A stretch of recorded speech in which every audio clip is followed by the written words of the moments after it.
कि जो धर्म को छोड़कर ईसाइयत के रूप में प्रपंचों में फंसकर ईसाई बन गए लोग, उनको पुनः प्रावर्तित वापस धर्म में लाने के लिए सबसे उपयोगी क्या है? बहुत अच्छा होता कि आप एक और वाक्य बोल देते। मान्य श्री गुरु गोविंद सिंह जी ने जगह धर्म हिंदू कहा था, खालसा पंथ है, हिंदू धर्म है। इसको भुलाकर जो मान्य हमारे लाडले प्यारे बलिदानी सपूत राष्ट्र के सिख महानुभाव अब अपने को हिंदू नहीं कहने लग गए। भारतीय संविधान की 25वीं धारा की धिज्जी उड़ाकर शासन तंत्र व्यापार तंत्र के चपेट में पड़कर जिन्होंने अपने आप को अल्पसंख्यक के रूप में उद्भाषित किया गया, उनको भी पुनः गुरुओं के मार्ग पर लाने का क्या स्वरूप हो सकता है, यह भी प्रश्न आपके द्वारा होता तो बहुत अच्छा होता। मैं व्यंग्य नहीं कर रहा हूँ सरदार जी, तुसी प्रेमनाल गल सुनो, मैं व्यंग नहीं कर रहा। अच्छा है, कल ही शाम को मैं एकांत में सोच रहा था, भगवान शंकराचार्य का साथ सुधन्वा जी ने दिया, जो बौद्ध सम्राट पहले थे। श्री कुमारिल भट्ट जी ने, शंकराचार्य जी ने उनके हृदय को परिवर्तित करके सनातन वैदिक आर्य सम्राट के रूप में उद्भाषित किया। कालांतर में 4 पीठ के मान्य जगत गुरुओं ने विविध प्रकार के विदेशियों के आघात को देखते हुए एक सेना का गठन किया, उसका नाम नागा सैनिक। वो नागा सैनिक हैं या नहीं, बुरा न मानो, हमारे बहुत लाडले प्यारे हैं। क्या शंकराचार्य से जुड़े हैं कहीं? शंकराचार्य स्नान करें या नहीं कुंभ के अवसर पर, उनको कोई चिंता है? उनका स्नान जरूर होना चाहिए। दूसरी बात है कि भंडारा और दक्षिणा के अतिरिक्त उनका अंतरंग स्वरूप क्या रह गया? आज अगर नागा सैनिक 2 लाख ही सही गोवंश की रक्षा, गंगा आदि की रक्षा के लिए हमारा साथ देते तो आज ये स्थिति नहीं होती। जिस भावना से चारों पीठ के मान्य शंकराचार्यों ने नागा सैनिकों को उद्भाषित किया, उस भावना का कोई स्थान ही नहीं रह गया। समझ गए ना? सेना विहीन हम हो गए, ये रुदन है। आगे लीजिए। दीर्घदर्शी अमोघदर्शी मान्य श्री गुरु गोविंद सिंह जी ने, देखिए मैं आस्था पूर्वक बोल रहा हूं, सिख सैनिकों को जगह धर्म हिंदू धर्म राजमार्ग के समान उस तक पहुंचाने के लिए पगडंडी के समान खालसा पंथ की रचना की। वो भी अब हमारे साथ नहीं रह गए, साथ लेने और देने की स्थिति में नहीं रह गए। आप जैसे लाडले लाल सपूतों की बात दूसरी है। मैं दिल्ली में पढ़ा हूँ और मेरे अधिकांश सहपाठी पंजाबी ही रहे हैं। उन दिनों हरियाणा पंजाब की विभाजक रेखा भी नहीं थी, तो मैंने एक संकेत किया, 2 सैनिक हमारे हाथ में नहीं रहे। अगर सिख तंत्र की ओर से गाय की बात कही जाए तो 15 दिन में केंद्रीय प्रांतीय शासन तंत्र के नींद टूट जाए।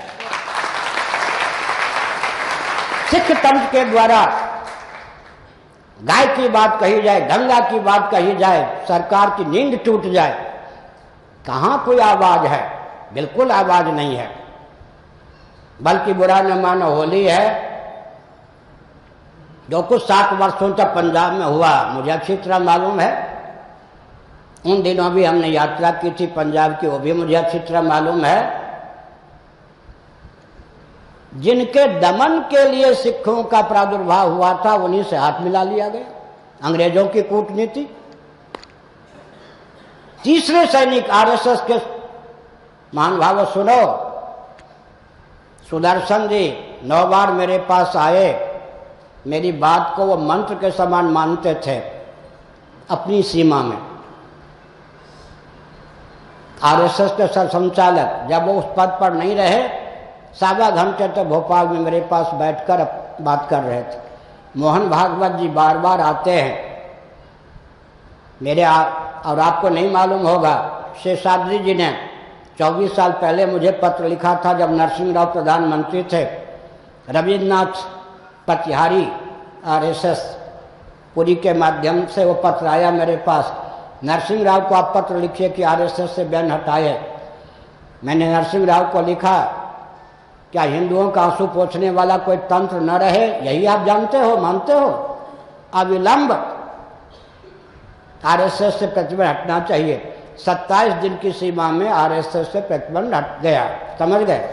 मैं बहुत स्नेहपूर्वक, लाड़ प्यार पूर्वक कहता हूं। तीसरी सेना, 2 सेनाओं की बात हो गई ना, एक नागा सैनिक, एक सिख सैनिक। तीसरे सैनिक कौन रह गए? हेडगेवार जी ने हिंदू और हिंदुत्व की रक्षा के लिए, हिंदुस्तान की रक्षा के लिए RSS को ख्यापित किया।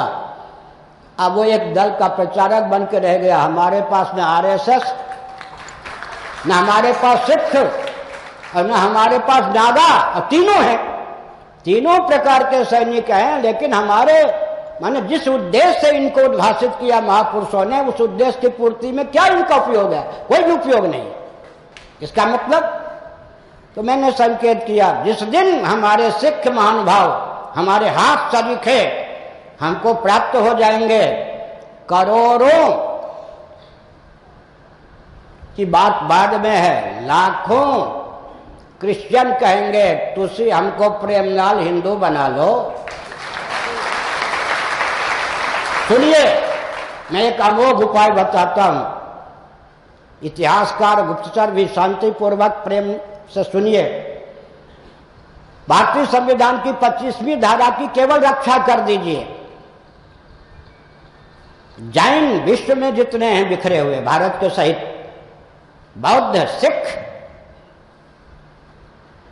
अब वो मेरी बात वो भी सुन ले, लिंगायत जो अलग होने की स्थिति में हैं, जैन, बौद्ध, सिख इत्यादि भारतीय संविधान की 25वीं धारा के अनुसार हिंदू उद्घोषित किए गए।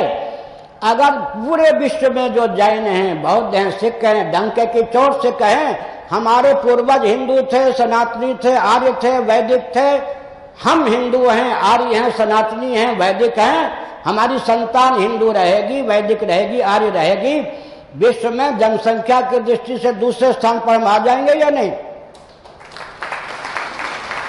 हम जब जनसंख्या की दृष्टि से दूसरे स्थान पर आ जाएंगे और चुनाव में, वोटर लिस्ट में जैन होते हुए हिंदू, बौद्ध होते हुए हिंदू, सिख होते हुए हिंदू, लिंगायत होते हुए हिंदू, ब्राह्मण होते हुए हिंदू, क्षत्रिय होते हुए हिंदू, वैश्य होते हुए हिंदू, शूद्र होते हुए हिंदू, स्त्री होती हुई हिंदू, और समाजी होते हुए हिंदू, सब जगह हिंदू लगाइए।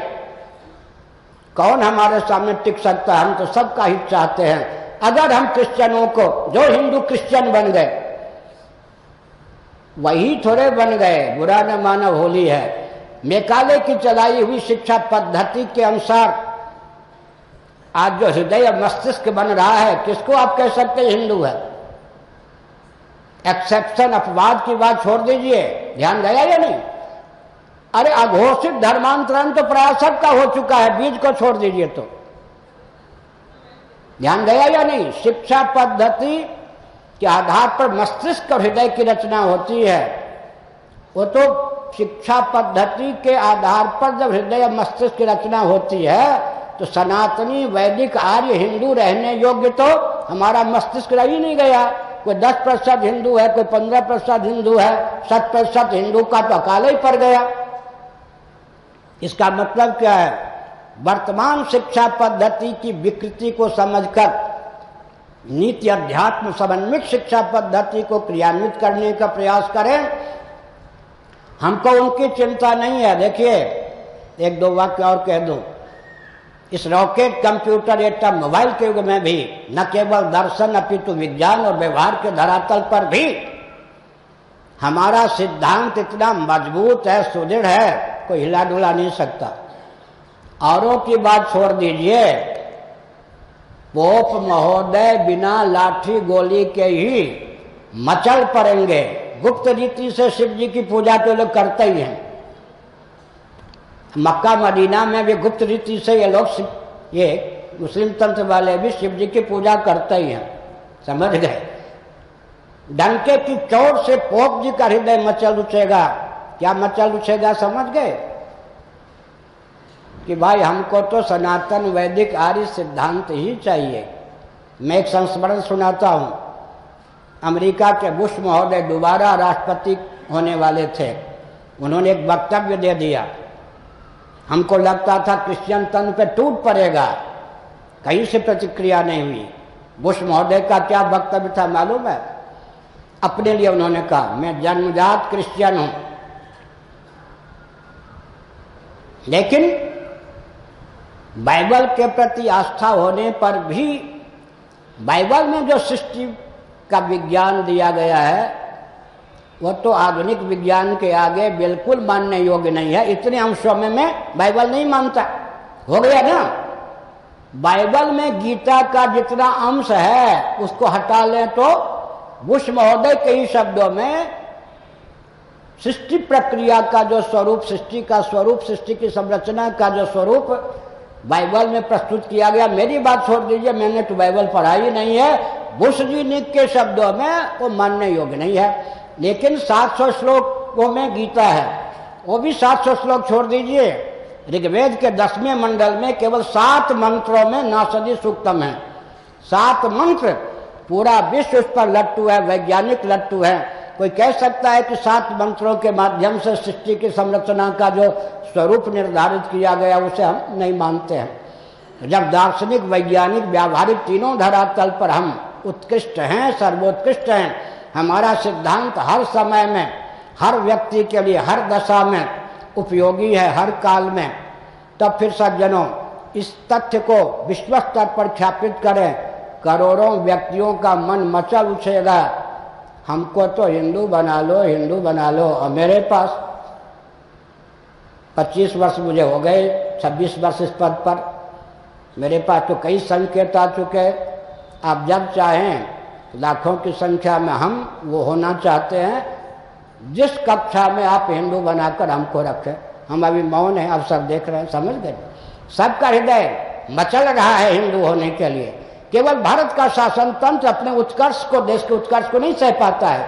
मैं एक संकेत करता हूं, पूरा विश्व इस बात को मानता है कि वैदिक महर्षियों ने विश्व को अर्थशास्त्र, धर्मशास्त्र, कामशास्त्र, मोक्ष शास्त्र, चिकित्सा शास्त्र, वास्तु विज्ञान, गणित आदि का विज्ञान दिया। आज भी सनातन धर्मियों का परंपरा प्राप्त भोजन, वस्त्र, आवास, शिक्षा, स्वास्थ्य, यातायात, उत्सव, त्योहार, रक्षा, सेवा, न्याय, विवाह इत्यादि के विज्ञान सर्वोत्कृष्ट हैं या नहीं? हमारे विज्ञान सर्वोत्कृष्ट हैं, लेकिन भारत का शासन तंत्र अपने विज्ञान को और ऐसे वैज्ञानिकों को रौंदने में नाज का अनुभव करता है, गौरव का अनुभव करता है। हमको अपना उत्कर्ष सही ही नहीं है। जिस दिन हम अपने उत्कर्ष को सह लेंगे, पूरा विश्व जो था वही होने के लिए लालायित होगा और बाध्य भी होगा। हर हर महादेव।